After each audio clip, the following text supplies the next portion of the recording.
Okay, so he's going to be pulling that around in a couple of minutes. This Cuda has been here 2.5 years. You know that because you've worked on it. I was here when it came. Yep. You're new to everything that's here. That car, when it started life, was in worse shape, absolutely worse shape than any other car that we've got out here. Inside? It's really hot. Yeah. Should have did it on the shaded side. No, we can't. Can we roll through this quicker? Or? The bottom line is 1970 Cuda 340 automatic, rear window louvers, hockey stick stripe, rear spoiler. He's creating his own wind. It's like rain. This car, I'll show you. Here it comes. There it is. Wow. Hey, rewind that. On this very special episode of Graveyard Cars, we reveal the last-ditch efforts to restore our 1970 340 Cuda, revealing never-before-seen insight into its engine failures. Watch our newest ghoul, Dave, race against the clock to assemble and detail this car to perfection. Witness American muscle restored on this episode of Graveyard Cars.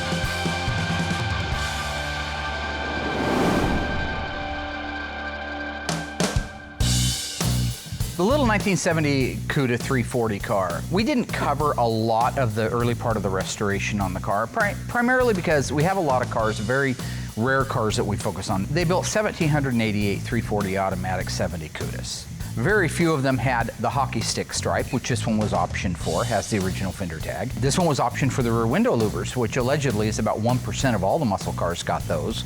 So if you started to do a mathematical breakdown, it could be one of just, 100 or 200, but it's still a 70 Cuda 340, very deserving of being restored, which is why we did it, but it's not going to compete for, the top prize at a car show next to a Hemi Cuda convertible. Once we had the 340 completely rebuilt and painted on an engine stand, the next step was to put it together with the transmission. So we joined those two pieces together, installed them on the K-member, built out the rest of the front suspension and drivetrain, and then I had Royal and the rest of the ghouls install it in the car. Once we had the front end, the suspension, the engine, and transmission installed, we installed the detailed out 8 3/4 rear end, which had a 323 sure grip in it. Bumpers went on it, the hockey stick stripe went on it, the rear window louvers, hood pins, ornamentation for the hood that called out the 340. Things like that were all done at the old shop. So at kind of an outside glance, it almost looked like it was done, but if you tipped your head inside, you'd see there was no guts inside of it, and a lot of things weren't done under the hood. It was at that point that we were getting close to a transition into the new shop, so we loaded it up on the rollback, moved it over to the new shop for its final resting place before it was finished. When we took on the project, I had given the client my word that it was a 24-month turnaround. At the time 24 months had hit, literally there was about 8 months worth of work left on the car. So I got called out on the carpet, so to speak, by the owner saying, look, I've been patient 24 months, but you're months and months and months away from having this thing done. All those things are some of the stimulus behind why we made changes to the staff, changes to the shop. We needed to be on the offense rather than always on the defense. And one of the first things I did to put us on the offense was to hire Dave. My name's David Ray. I was a truck driver up in Montana and put in the application through Facebook, probably pretty close to early December. I didn't think, I'd ever get a call or anything like that. I've been, working on Mopars my whole life. I know them inside and out and, really have a passion for the cars and have a passion for the way Mark restores them, which is, to OEM, original, just like the way they, came off showroom floor, back in, 69, 70, whenever they were produced. So it's like a Disneyland for me. This would be my Disneyland. Because I hadn't really had any experience with Dave other than just looking at his resume, this was a great candidate for him to cut his teeth on. On the shift linkage on the 340 Cuda, there wasn't too many challenges. Automatics fairly straightforward and pretty easy. So Mark told me he wants to get the 340 Cuda running. So I'm going to get it all plumbed and get all the spark plug wires and everything set up, get firing order up TDC, get all fluids filled up and checked out. So I'm real excited to hear it run. It's not a super high dollar numbers matching car. If there are mistakes, if there are errors, or if there are things that go on that that we really wish hadn't, it's not going to be as detrimental to the bottom line or to the timeline for that matter. So a really good choice for him to get started at Graveyard Cars with. I thought that was a symbol, 148. Yeah. Now what are we doing? The guy that doesn't work. Does that look like that same marking to you? Inherently, the most tedious part of an OE restoration, by definition, is the fact that you're putting it back together OEM. If you don't have a perfect unrestored original example setting next to you, you need reference material. That's why I use Dave's books. Dave Weiss has been putting these books out for several years now. They are the most comprehensive and accurate set of books that you can buy for OEM restoration. He has all kinds of stuff. You got your nuts, bolts, and fasteners, which is very important. Then OE judging and top finer points of detail. And that's where we learn what markings go on an engine or on a rear end or on a transmission. So I always go to those books when I don't have an exact perfect original copy to go from. Anyway, if I put that in there and I just need to connect a cable underneath there for the starter, we could probably get that thing running. You just want to get it running this morning? I want to get it, we gotta get it done. You just gotta get it done. Yeah. Looks like we're gonna get the engine started, so I'm pretty nervous, but I hope it all goes well. I checked all my things twice, so keeping positive thoughts. So how are we starting this without the wiring, boss?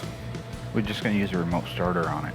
So what we'll do is... Still gotta run a hot wire to the coil. Well, this one doesn't have the dash in it. Yeah, we'll have to run a hot wire over to the coil. Ballast resistor. So we don't have the dash right now for the 340 Cuda, so we have to hot wire it, which isn't too difficult. We just run a hot lead from the battery directly to the ballast resistor to charge the coil, and put a remote starter on the starter so we can light it up. That's why they have a ballast resistor in there. Okay. So a lot of people that hot wire a car, they'll take a wire from the positive side, which is a full 12 volts, probably closer to 13 by the time they're all charged up, even 14 in some cases.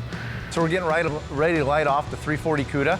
So I'm hoping everything goes well. I'm pretty nervous. This is our first motor I'm gonna light off, so I'm pretty excited and nervous all at the same time. Yeah, I'm gonna blow this baby up and see. Blow this baby up. Lower up. You know, in a twist of irony, we had not actually received our engine run stand until after the engine was already built, painted, and ready to go together.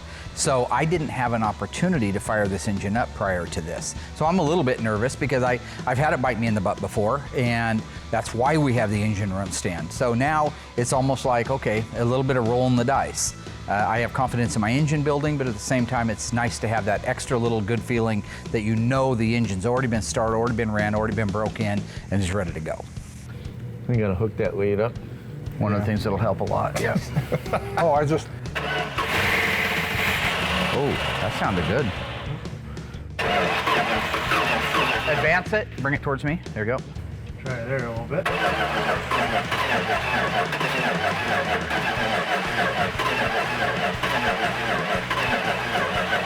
So we tried firing up 340, and it kind of started, died. I'm hoping all my plumbing's correct. I double checked all my firing order, and everything looks good. It looks like the timing's pretty close. So we're hoping we can get it going. We never ran this engine on the engine run stand, so. Yeah, I don't think you ever did. It'd be pretty embarrassing being the new guy here and you know, this being my first motor, that it didn't start because of something I did wrong. So I'm really hoping everything works out. So if those lifters quiet down. Most cars require some kind of a ritual when you go to start them. They either need a primer of fuel, or they need a jump start, or they need extra voltage to them. In this particular case, it's not a good sign because it's cranking over, but it's not firing. Dump fuel down it, we'll get a little bit of a pop, but I have a feeling that at the very least we have a fuel starvation problem. I just hope that it's not anything worse than that. It's okay. Gonna take a little fuel. Got nothing up yet. Let's take a look underneath the car, see what kind of hazards we have. Just with a preliminary look around, I've got a few drips, a few leaks, which is normal, but that's not gonna cause the problem we're having with the engine. Yeah, I'll dump some more fuel in there. And dump a little bigger pile in here.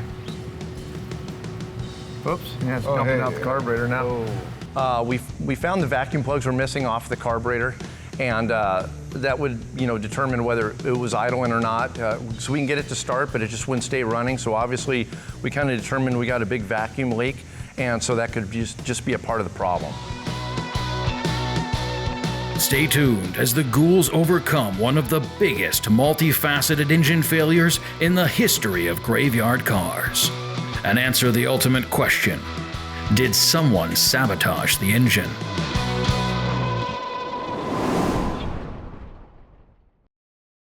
On this very special episode of Graveyard Cars, we reveal the last-ditch efforts to restore our 1970 340 Cuda and answer the ultimate question: did someone sabotage the engine?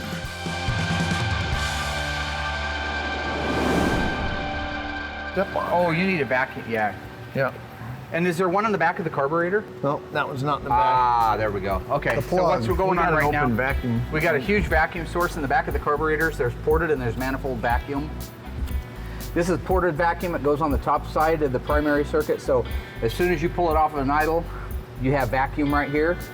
The other one, while it's idling, you have vacuum all the time at the back one.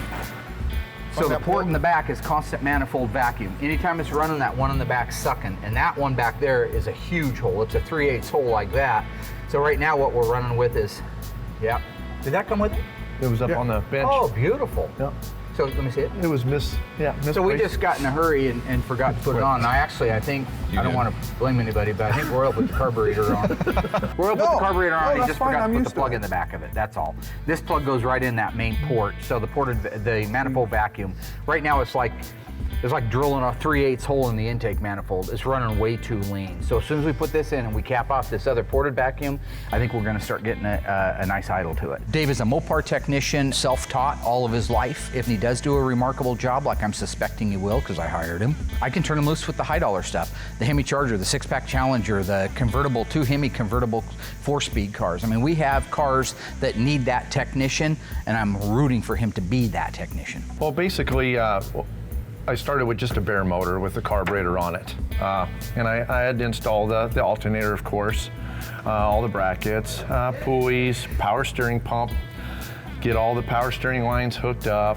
You know, basically everything you see on here, all your upper, lower radiator hoses, your distributor, all your spark plugs, plug wires, all the hoses, all the wiring in the car. And as you can see, the car still doesn't have the dash assembly in it, so we have no heater core in there, so I actually ran a bypass line on here so we can get it running today. Yeah, we got oil in it and antifreeze in it, transmission fluid, some power steering fluid, so as long as we get spark and fuel, we should be ready to go. Right there. Just used to it. If it's advanced too far, it starts kicking back. Yeah. So I'll go, that's too far back. If it goes the other way, it doesn't fire at all. It just goes, so right in the middle is that sweet spot. Yeah. I can usually set them right on the money by ear. Yeah. So I'm sure Dave. That's right there. Okay. Dump a little more fuel in there. You're gonna need a little more fuel. We're gonna need a little more fuel. It can go back to the fuel pump. And the fuel pump drives, it's a manual fuel pump. It's got like an arm on it. And where the timing chain is, you know, and everything, there's an actual cam drive. It's this, it's like a disc that's bolted on the upper sprocket of the camshaft that's kind of offset. When it comes around, it bumps that arm on the fuel pump, and that's what pumps the manual fuel pump in this case. Whenever they assembled the motor, if they didn't put that cam drive on the actual camshaft on that sprocket, then it's not going to operate the fuel pump. And if they did not put that eccentric on the timing chain, then that's a whole nother world of hurt. That means the motor's got to come out, the whole front of the motor's got to come off. So we're hoping it's not that. We're hoping we're just don't have enough fuel in the fuel tank to get a good draw. While I was bringing the fuel around to put into the Cuda because it wouldn't start, I happened to notice that the sending unit was sitting over there on the bench, not installed in the tank, which is a great reason why it wouldn't run. You were looking for it, you left it. I didn't leave it out. I didn't put the tank in. No, you're going down. No.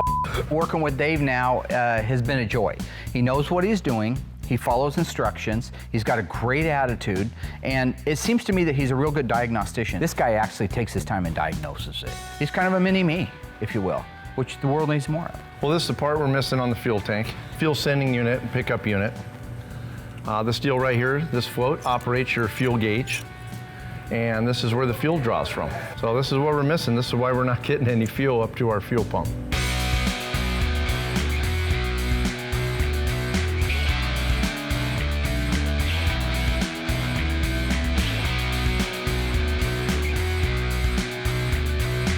Let's start this mother humper.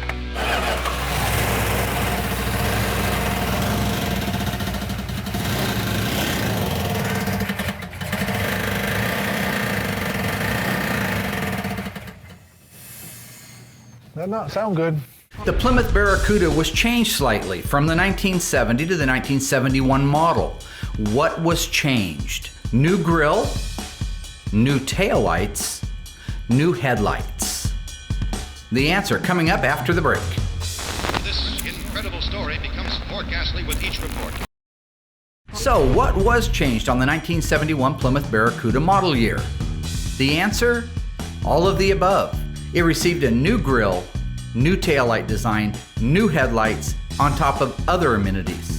These changes are what powered that vehicle to become the most collectible Mopar muscle car of all time. It has been established that the unburied dead are coming back to life. On this very special episode of Graveyard Cars, we reveal the last-ditch efforts to restore our 1970 340 Cuda. Witness American muscle restored on this episode of Graveyard Cars. Let's start this mother humper.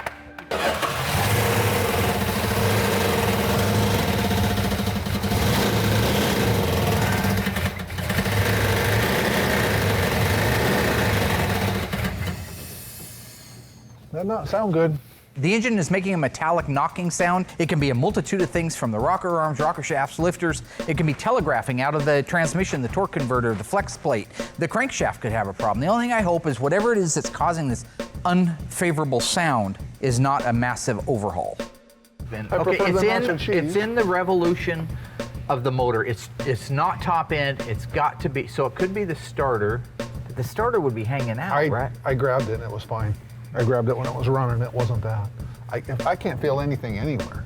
You know, any vibration. Turn the drive shaft.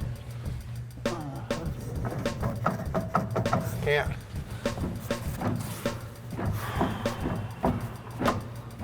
Like, I'm wondering, you adjusted all that linkage while it was on the ground, right? Not running, obviously. No, not running, just actually in the air. I didn't even really get all the linkage adjusted, it's just installed. Could it be the park pawl not parking? Could be. Okay, well, we got a clicking sound on the motor, and we kind of determined it might be the parking rod. Whenever the automatic transmission's kind of caught in between gears, the little parking rod will kind of click, so it'll create a clicking sound.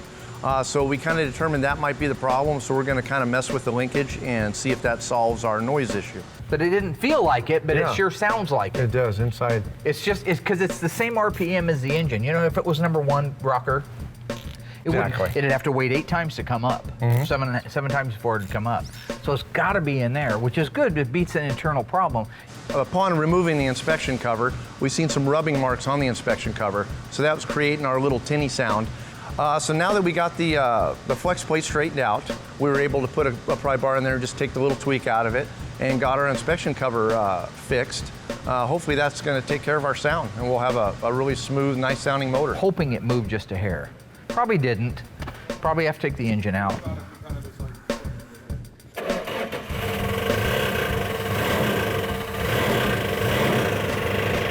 We're going to take the car outside and run it for a little while longer, try to put a little load on it, and see if it improves or if it gets worse.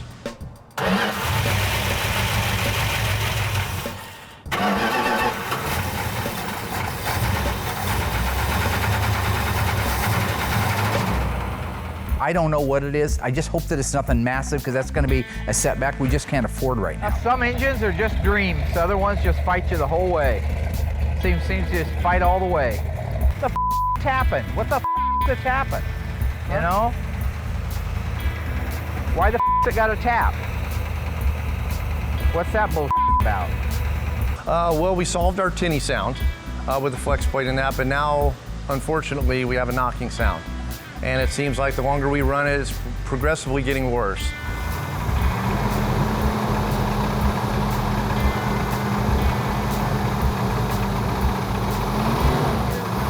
Engines shouldn't make noise when you first start them. This has a metallic clanking sound to it. It's so loud that I can't tell whether it's in the valve train, if it's in the lifters, if it's telegraphing out of the torque converter where maybe the flex plate's hitting the shield. Is it a lower bottom end? I don't know what it is. I just hope that it's nothing massive, because that's going to be a setback we just can't afford right now. Hopefully it's the lifters and they bump up. I don't know. Does it still sound like it's coming out of there, or does it sound like it's coming out of this side now? Still sounds to me like it's over there. What do you think, Royal?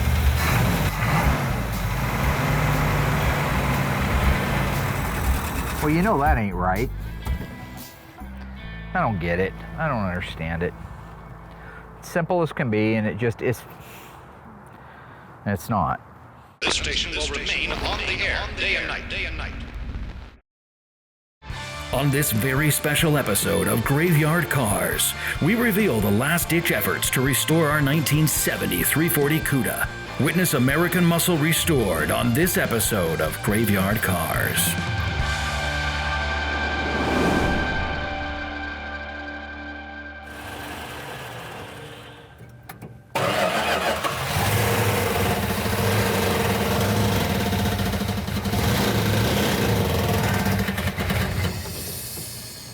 That not sound good. Well, what's going on is we had two problems with our 340. We actually had three problems. When we initially fired it off, it was running on about 6 cylinders. So we did a quick compression test to find out it had low compression on it. And what had happened is I built the engine like a year ago and it had been sitting around, so I thought that the rings maybe had frozen onto the piston, maybe not swollen out where they're supposed to be originally. We took it out back and we ran it till it got up to regular temperature. What the f***ing tapping? What the f***'s the tapping? You know? It actually overheated, which is probably good because it raised everything up to where it needed to be. And that let go of the ring, so we got our compression back. So that was one problem down, but now we've got an intake leak, vacuum leak, so it didn't want to idle under 2,000 RPM, and we've got a tappet that's making noise, or some kind of metallic noise that sounds like a tappet. So that's why we had to take the intake and the rockers back off again.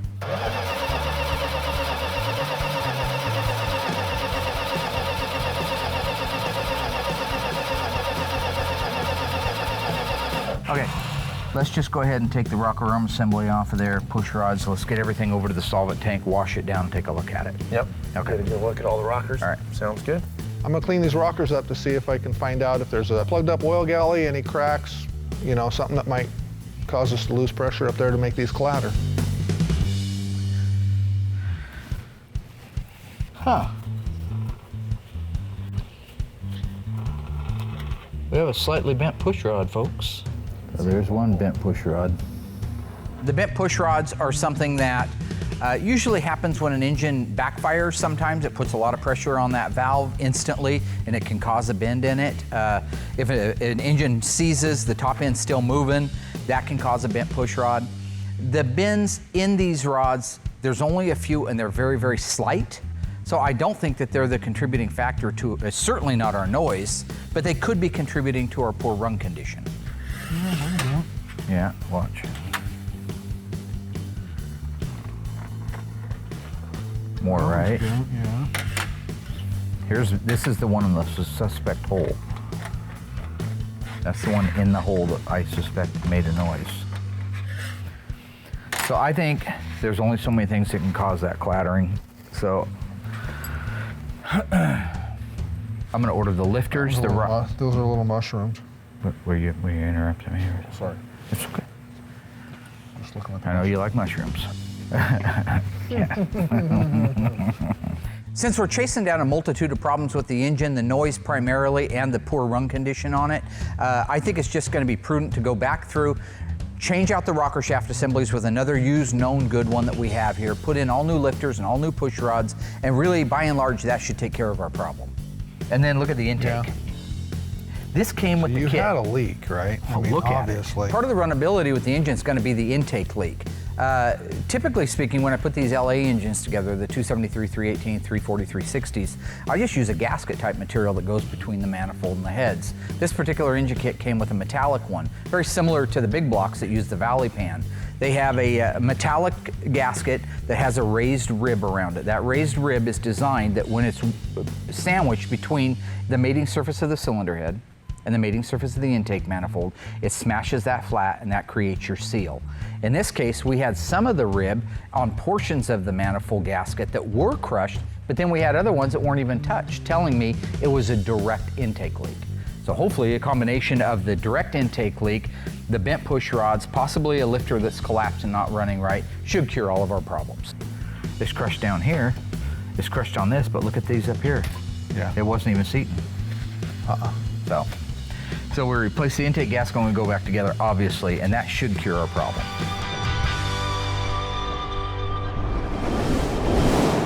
This incredible story becomes more ghastly with each report.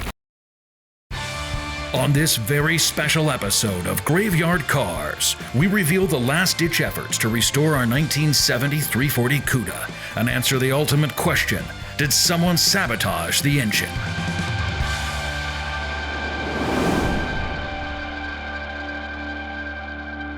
So right now what we're doing is the guys are going back together with the top end on the 340. When we tore it apart, we really didn't find too much that was definitive other than the intake gasket wasn't completely smashed and sealed, so I think that our intake was our leak.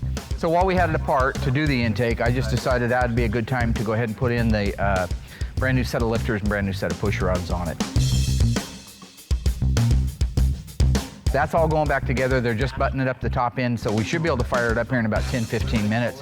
Hopefully, the clattering noise is gone and the vacuum leak is gone. So all the guys got to put on right now is hook up the fuel line, the PCB hose. Oh yeah, I didn't do those. Route the plug wires, which he's almost done with now. And I just topped off the power steering, so we're ready to run here in a few minutes. Yep.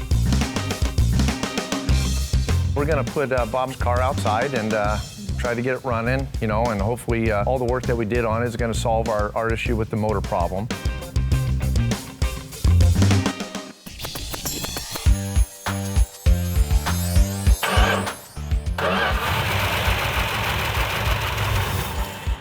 That's the way it's supposed to Bump run. me up just a hair more timing. Up ahead. Yep. Yep.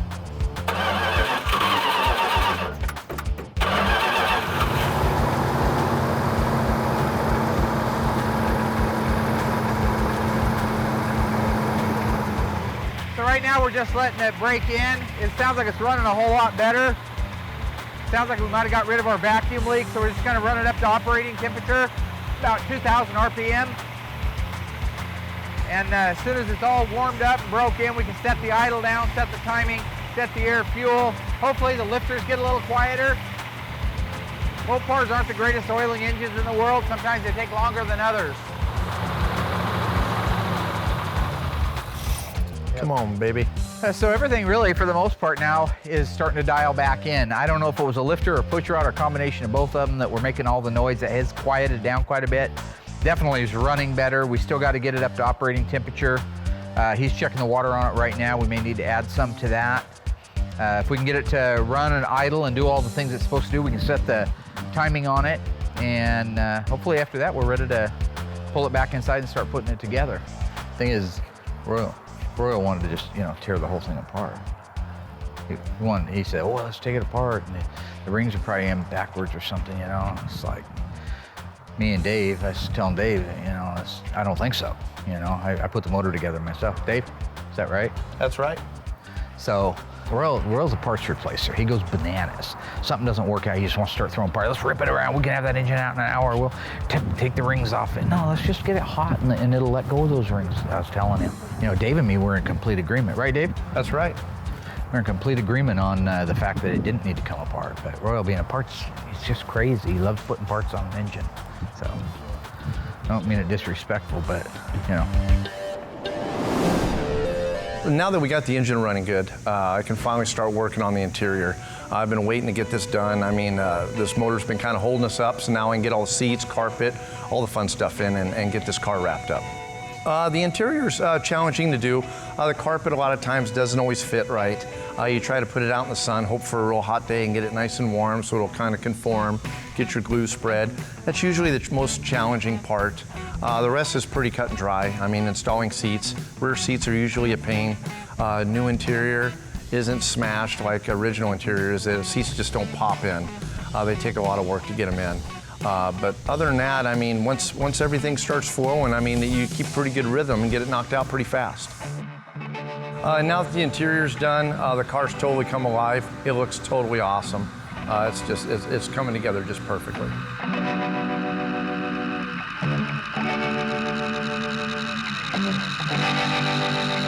It's time to finally get the windshield in the car. Once we get the windshield in and get all our surround molding put in, we're ready to rock and roll. Come in and watch a little Graveyard Cars. What can I do for you, my friend? I got some bad news and I got some worse news. No. Yeah. True or false? In 1971, the option list did not offer the single 4-barrel 440 HP on the Plymouth Barracuda or the Dodge Challenger. The answer coming up after the break. This incredible story becomes more ghastly with each report. So, was the single 4-barrel 440 HP engine not on the options list for the 1971 Plymouth Barracuda and Dodge Challenger? The answer is true. For reasons unknown, the single 4-barrel 440 HP was not available in the E-body in 71. It was available in 70, of course, and then no big blocks were available from 72 to 74. In 1971, if you had an E-body and you wanted a 440, you got 3 2-barrel carburetors. This incredible story becomes more ghastly with each report. On this very special episode of Graveyard Cars, we reveal the last-ditch efforts to restore our 1970 340 Cuda and answer the ultimate question: was the 340 engine sabotaged?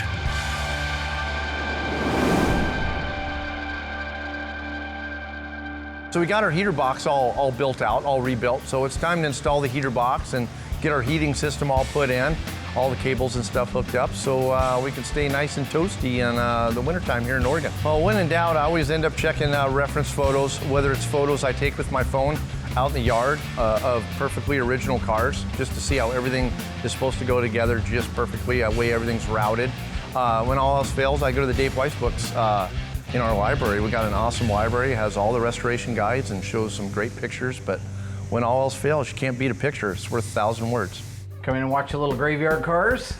Oh yeah. Look at that, huh? Yeah. Any better than that. What can I do for you, my friend? I got some bad news and I got some worse news. On what?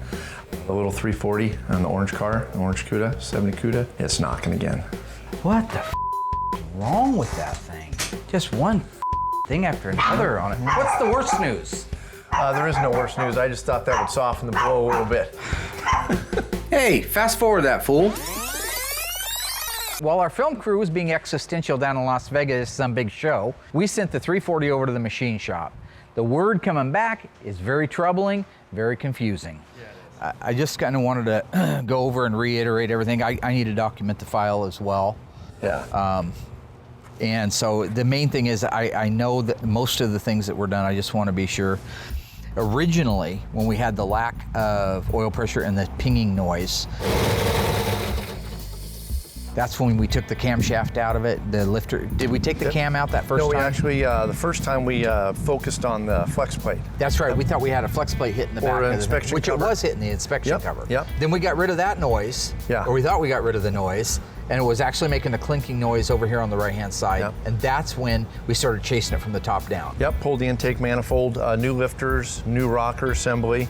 Remember, I overheated this because we had no compression in that number 2 cylinder. Yeah, we were flip-flopping holes. Yeah, we had compression in one, not in the other one. Then we got compression in that one, lost compression in this. Those should all been signals something was really wrong, because after we got it back together again, we got it running and we thought that the noise was gone, it wasn't. So we ended up taking the engine completely out, and when we disassembled it, we found this black sludgy type stuff in there, and all the rod bearings, the main bearings, the cylinder walls were scored. They're scored. And so we sent it over to the machine shop that does all of our work for us. And they called up and said, yeah, it's got to be bored 10,000 over. So they went to a 40 thousandths piston, because what had happened, according to them, that graphite looking stuff was what happened when the sand was ground into the oil and it turned it that black. Yeah. And so they had suspected that maybe somebody had actually poured sand down the engine. That was their suspicion. And it was near the sandblaster by about 40 feet. So could a few little drops of sand. He goes, this wasn't a few drops of sand. It was a lot of sand. The bottom line is the engine had to be completely rebuilt. Had to go through the heads because they were all scarred. Everything, valves, literally completely redid the engine. All that was after the last time we said it was fine. Now it really is fine. It's got 65 pounds of oil pressure and an idle, which is awesome. It runs like a dream. It doesn't miss. It doesn't hiccup. There's no noise in it. No. And truly now we feel like we're done. But fire that up. You'll see. I just canned it off a little while ago, and it's like butter.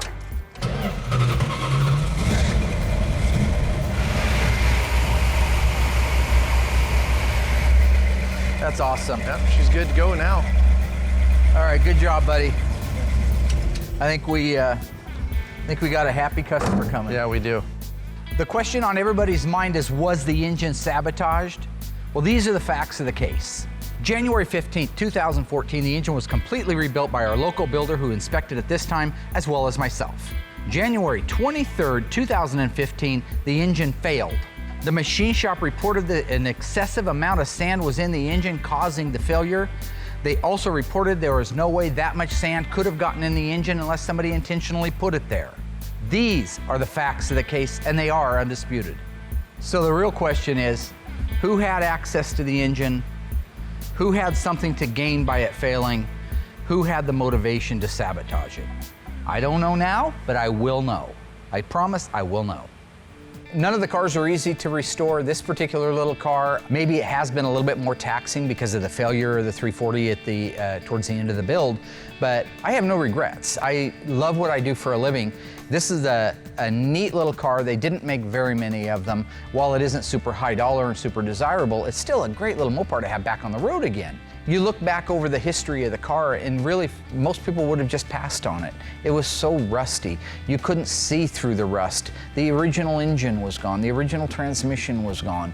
Really, all of the little boxes that you would check were checked to say goodbye to that car. But at Graveyard Carz, that's not what we did. We brought it in, we cleaned it up, and we gave it hope. And through that hope, over a course of a couple of years, we are able now to present the world for the first time in probably 20 or 30 years with a completed 1970 Cuda 340 automatic, tour-red EV2, black interior, hockey stick car, rear window louvers, rear spoiler, hood pin car. This is very cool, rare, neat stuff that anybody else in the world would have written off, and we have brought it back to life. Okay, so he's going to be pulling that around in a couple of minutes. There it is! Ha-ha! Wow. Big day! This station will remain on the air day and night. On this very special episode of Graveyard Carz, we reveal the full restoration of our 1970 340 Cuda.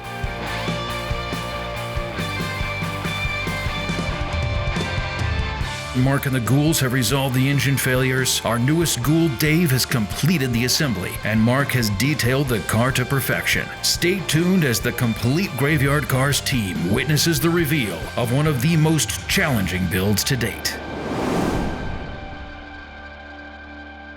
Okay, so he's going to be pulling that around in a couple of minutes. This Cuda has been here 2.5 years. The bottom line is 1970 Cuda 340 automatic, rear window louvers, hockey stick stripe, rear spoiler. Where's he at? Where's it? All he had I don't to do even was hear finish it. adjusting the air fuel mixture screw. Yeah. Here it comes. It is! Ha-ha! Big day! Diamond David Lee Roth! Oh, yeah.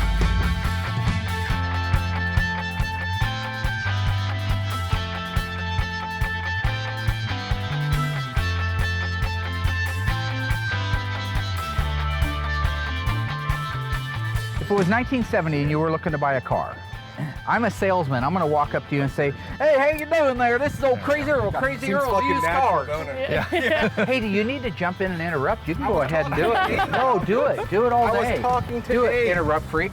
Jeez, why are you being all sensitive? You're an interrupt freak. Yep. Sorry, Dave, won't talk to you. Hey, this is old Crazy Bill down here. Crazy Bill's used cars. Come on down. Oh my Let me ask you God. something, you little filly. What kind of car are you looking for today? Fast car. You want a fast car? If you looked at all the cars that are on this lot right now, I got the car for you and it is on sale right now. 1970, the brand new body style Plymouth Cuda. You look like the kind of gal that might enjoy a Hemi orange or a Tour red car. You like the color? Yes. You like the hockey stick stripe? Yep. That's right. That's unique to the Cuda. Hockey stick stripe calls out the V8 on them, 340, 383, 440, and the legendary Hemi, which is too much car for a little girly like you. You know what I mean? It's 1970. This is sexy shit, man. I don't You know even what I'm know what to say to that. Anyway, let me tell you. Yeah. Come on over here. You're like a little girl. If you was driving this, Nancy, what would you want to see? You like them high back bucket seats? You like that, huh, boy? That's like a scene from Deliverance. No, but look at it. You got 340 cubic inch. It's a small block V8, 275 horsepower, 290 if it had the 3 2-barrels, which is available on the AAR and the TA Challenger. Is that a beautiful car, Yeah. though? What do you Let's think? see it. I mean, Let's see what what's it your looks like budget? Tell me inside. what your budget is. Well, I want to drive it. I'll let you Isn't drive that- it. that's why I Well, came? We don't like tire kickers on this lot. You got any money? Yeah. Where the money? My dad. Your My dad does. He plans on buying me a car. Your dad's gonna buy you a car. Yep. And does he have any problem with driving a 275 horsepower flashy car like this? Because the boys are gonna be all over this. They love these Cudas. But I'll tell you what, if you want to go for a drive, you just help yourself. You hop right in behind the wheel there, take it for a little drive, let me know what you think. I mean, it had a lot of power. I've never driven anything with that much power. I felt like the engine was like, it was your legs, and then the steering wheel, and then the engine. Once So- you got it started. Yeah. Yeah. Okay, yeah, just turn the key, pump it, pump. That's where you let off. Okay.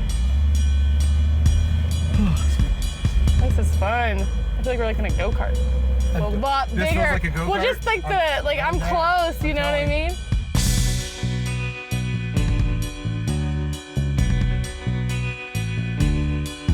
Of course, sounds good. It's not rattly. A lot of Cudas are rattly. This feels good. No, it's Dynamat, makes it nice and quiet. Isn't that nice?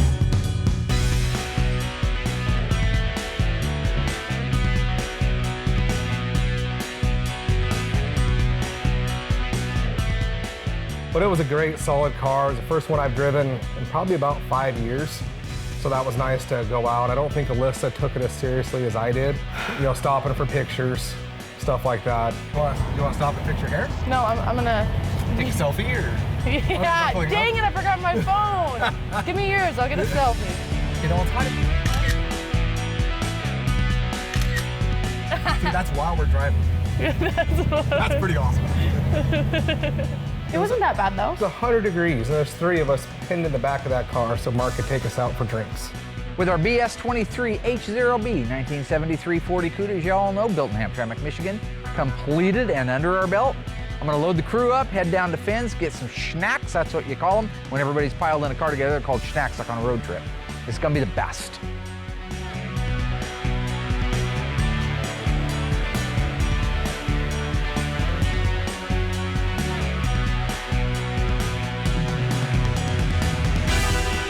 Anything you want. Ooh, milkshakes. No. I want. Anything that comes out of Root beer, good call. yelling at me, hollering at me. I don't remember Hey there. that. Good, how are you? Yeah, you're probably noticing the car though. Oh God, Nope, do we have she to? Can we not do this? Yeah. It's beautiful. How can you not notice this car? I'm married though, so it's okay. Darn. Yeah, see, she is saying darn. I'm sorry. Nah, I'm really sorry. only about human that. for God's sake. Place your orders, you fools. Who? Sorry, Will, place your order.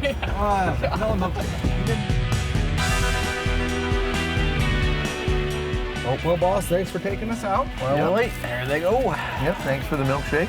We had a lot of fun out driving the car. It was so awesome to get in that car and drive it, and it just makes you appreciate your work that much more when you can actually get in and throw it in gear and tear down the road and go, man, I was part of putting this together. It's such a great feeling, and I can't wait for the next one. Now with our 1970 Cuda 340 rear window louver car completed, I can update the progress board, which is basically finishing out the last of the pictures that took that car on the timeline from death back to life. Once we're done with that, we'll take them down and we'll move on to the next car. While we just finished one car, there's no time for around. Stay tuned for this season of Graveyard Cars and see the complete restoration of the 1970 Dodge Challenger. 6-pack, 4-speed, E21 A33 FC7 Plum Crazy. After nearly 2.5 years of restoration, the owner is anxious and the ghouls deliver on this season of Graveyard Cars.